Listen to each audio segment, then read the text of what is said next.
Olá, hoje estamos iniciando uma nova etapa nos nossos estudos com o imperialismo. A partir das próximas semanas, iremos estudar assuntos mais atuais, tipo Primeira Guerra, Segunda Guerra, nazifascismo e por aí vai. Aí vamos iniciar com a base, com o comecinho dessa época, que é o imperialismo. O imperialismo é uma política de expansão que ocorreu no século XV, e o imperialismo também foi chamado de neocolonialismo. A gente já viu, em aulas passadas, a questão da colonização, conquista de colônias de exploração e colônias de desenvolvimento. Como a época é mais atual, século XIX, não dava para fazer um processo de colonização como eles faziam anteriormente.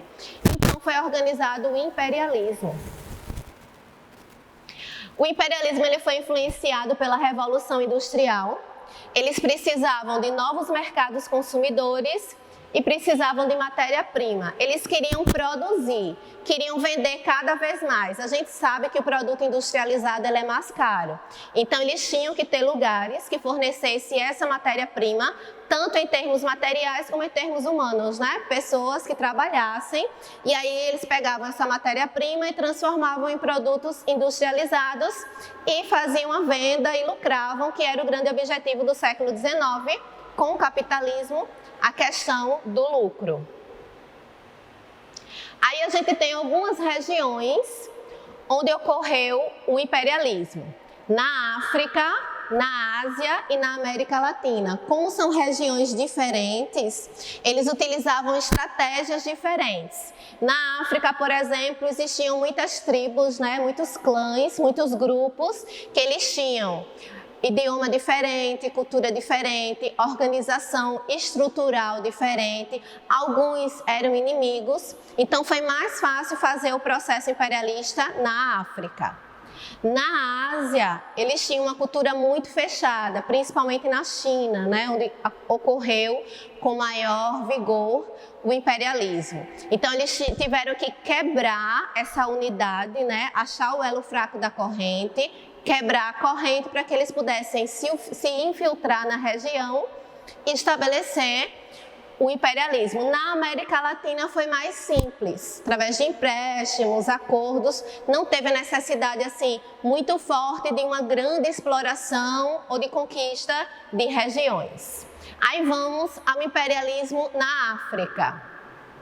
Eles usavam um esquema que era separação das famílias e organização dos inimigos. Por que utilizar esse sistema? Porque como as tribos não se gostavam, não se identificavam, eles pegavam os inimigos, colocavam no mesmo lugar. Enquanto os inimigos rivalizavam, eles estavam explorando. Na África, eles fizeram uma divisão arbitrária do território. O que significa isso? Que eles realmente conquistavam o território. Por exemplo, o colégio aqui é a África. Essa sala vai ficar comigo. Sendo dona dessa sala, eu posso fazer o que eu quiser com ela e com as pessoas que estão na sala. Então, ela me pertence. Por isso que é uma divisão arbitrária. Cada um pegou um pedaço e você poderia fazer o que quisesse com a sua parte. Aí, entre 1876 e 1880, ocorreu a ocupação da África, e foi influenciada principalmente pela Conferência Geográfica de Bruxelas, onde o rei Leopoldo II da Bélgica, ele descobriu que existia ouro e diamante na região, e aí ele ficou de olho na região.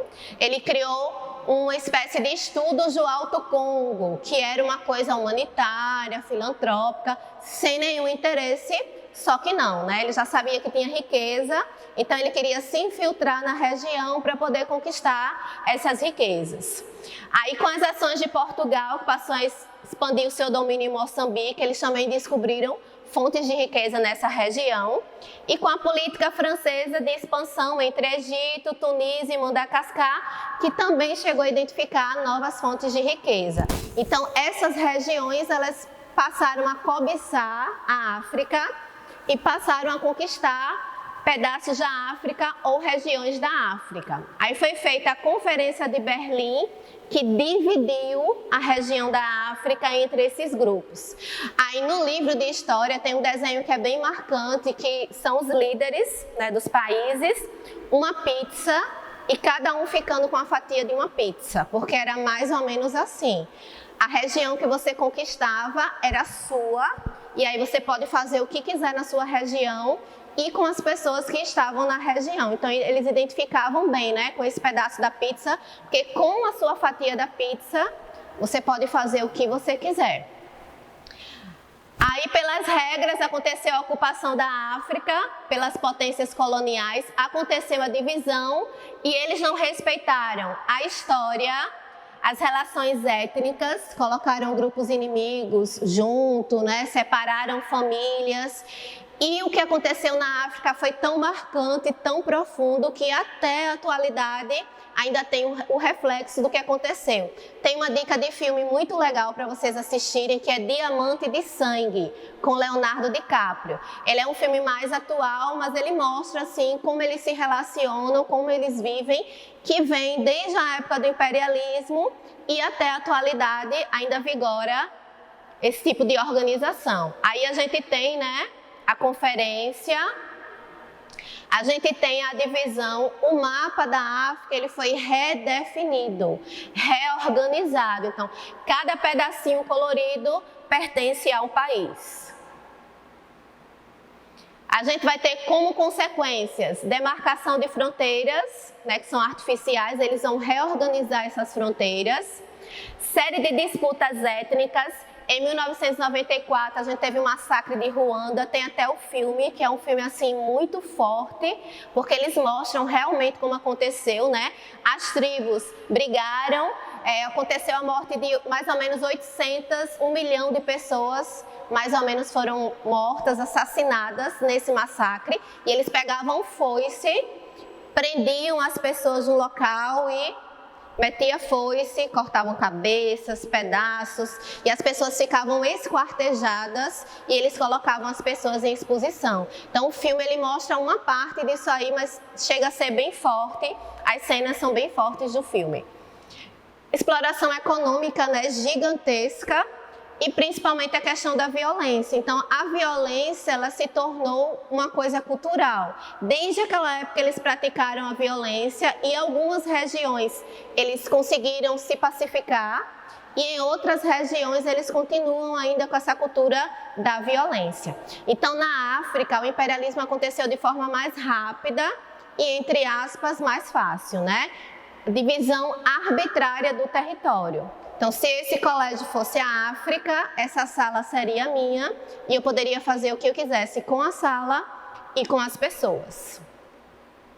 Aí a gente tem a Guerra dos Boeres, em que os descendentes de holandeses tentaram lutar com os ingleses, mas eles não conseguiram expulsá-los da região, ainda perderam algumas regiões e tiveram que pagar indenização, então não valeu a pena. Aí a gente tem o imperialismo na Ásia, que é diferente. A Ásia é uma região de cultura fechada. Na realidade, o Japão, ele começou a invadir regiões da Ásia, conquistou a Manchúria e a ilha de Formosa. Aí despertou o interesse dos britânicos, né? Se o Japão está com interesse na China, é porque deve ter alguma coisa interessante, algum lucro, né? Alguma fonte de riqueza que a gente também possa explorar. Aí na Ásia, eles se dividiram em áreas de influência ou zonas de influência, como a gente fala, né?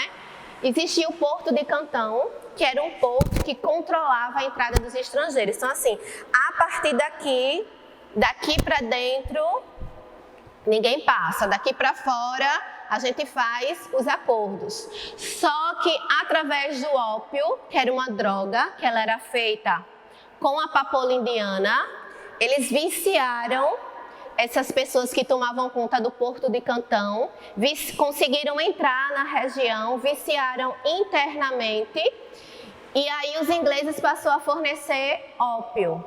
Aí o governo da China falou assim: se tiver algum inglês dentro do território chinês, algum carregamento de ópio, esse carregamento vai ser destruído e o inglês vai ser condenado de acordo com as leis chinesas. Aí isso vai criar uma briga entre China e Japão. Aí são as guerras do ópio, né? Na Primeira Guerra, eles tiveram que ceder a ilha de Hong Kong e 5 portos de comércio. Na Segunda, eles pagaram indenizações e tiveram que ceder novos portos de comércio. E na Terceira, a China foi dividida em zonas de influência e permitiu a entrada dos estrangeiros. Como isso funcionava? Se esse colégio fosse a China, essa sala seria minha área de influência. Então, eu poderia entrar, negociar, fazer as transações comerciais, poderia trazer algum estrangeiro, só que a sala não é minha e eu não tomo conta nem da sala, nem das pessoas. Então, a gente observa a diferença em relação à África, né? Na África, ele era dono da região e de tudo que tinha dentro da região. E na Ásia, ele tem uma zona de comércio, ou seja, um ponto em que ele pode comercializar, pode estabelecer o comércio. Também ocorreu uma guerra, que foi chamada de Guerra dos Bóxeres, porque os chineses eles eram chamados de punhos fechados, né? Porque eles praticavam boxe. Essa guerra ela não foi nada boa, porque teve de um lado um grupo de chineses e do outro, galera do Reino Unido, França, Japão, Rússia, Alemanha e Estados Unidos. Não precisa nem dizer quem ganhou, né? E ao ganhar a guerra, eles tiveram que aceitar a política de porta aberta, ou seja, essas regiões que participaram da guerra, eles poderiam entrar na China e estabelecer comércio. E aí eles foram enriquecendo cada vez mais. Aí a gente tem o imperialismo na América Latina, que foi o mais rápido, através de empréstimos ou investimento direto de capital. Por exemplo, a gente precisa de dinheiro para construir alguma coisa, para injetar na economia, então fazia empréstimo com o inglês e ficava devendo juros.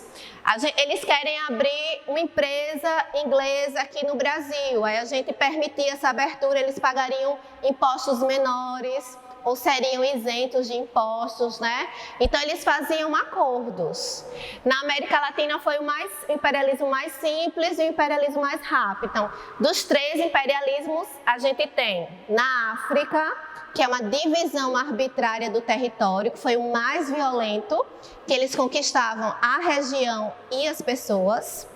Na Ásia, que foi através de guerras, né, das guerras do ópio, mas eles conquistaram apenas uma zona de influência. Estou falando apenas, mas é uma coisa bem grande, né? Uma coisa enorme, assim, você conquistar uma zona de influência, você ter condições de entrar, negociar, explorar o comércio daquela região, em termos de enriquecimento para quem explora, isso é extremamente importante. E na América Latina, através de acordos. Então, a gente observa que o imperialismo, em cada região, ele se dá de uma maneira diferente.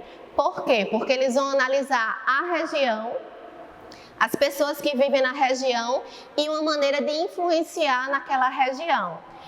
Então, com o imperialismo, ele vai ter uma ação imediata, uma consequência imediata, que é o nacionalismo, né? As regiões elas vão se tornar mais ricas e vão achar que são mais importantes, né? A minha região é melhor, é mais importante, eu mereço mais. E o imperialismo vai ser uma consequência, uma das consequências, né? uma das causas, na realidade, da Primeira Guerra Mundial, que será o nosso próximo assunto. A gente vai entrar agora no período de férias, né? Eu queria deixar para vocês uma mensagem de Leozinho que fala: o tempo dura bastante para aqueles que sabem aproveitá-lo. Então, aproveitem o tempo que vocês vão ter de férias para cuidar de vocês. O que vocês precisam nesse momento? Descansar, relaxar, se divertir, organizar a sua vida, olhar um pouco para você, de repente olhar um pouco para o próximo. Então, aproveitem esse tempo, descansem, né? Se tranquilizem para que a gente possa voltar renovado, voltar com todo o gás, toda a energia para continuar, porque na próxima aula iremos entrar em guerra. Até a próxima aula, grande beijo para vocês.